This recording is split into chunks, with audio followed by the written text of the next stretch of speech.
జై శ్రీమన్నారాయణ. అందరికీ కూడా నమస్కారం.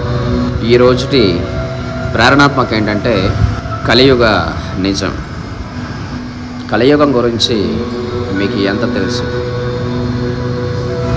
నిజం వినడానికి మీరందరూ సిద్ధంగా ఉన్నారా?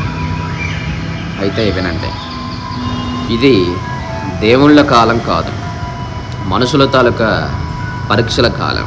ఇక్కడ నిజం నడవదు, అబద్ధం మాత్రమే నడుస్తుంది. మనసు మంచిగా ఉంటే జీవితం కఠినంగా మారుతుంది.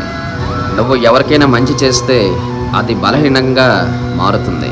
ఇక్కడ నమ్మకం ఇవ్వడం సులువే, కానీ నిలబెట్టుకోవడం మాత్రమే కష్టం అవుతుంది.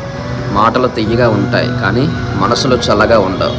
ఇక్కడ ప్రేమ కూడా లెక్కలతో ఉంటుంది. లాభం ఉంటేనే దగ్గరగా ఉంటారు.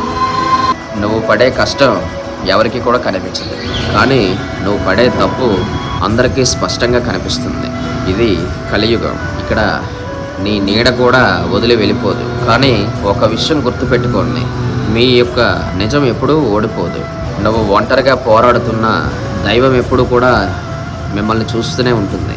నీ సహనం పరీక్షిస్తారు, నీ ధైర్యం కొలుస్తారు, కానీ చివరికి గెలిచేది నీ నమ్మకం, నీ నిజాయితీ. ఈ కాలం నిన్ను మార్చడానికి వస్తుంది, కానీ నువ్వు విరగకూడదు. నీ గుండెల్లో ధైర్యం ఉంటే కలియుగం కూడా నీ ముందు తల వంచుతుంది. ఆలోచించండి. జై శ్రీమన్నారాయణ. ధర్మాన్ని ఆచరించండి. ఆ ధర్మమే శ్రీరామ రక్షగా మిమ్మల్ని కాపాడుతుంది.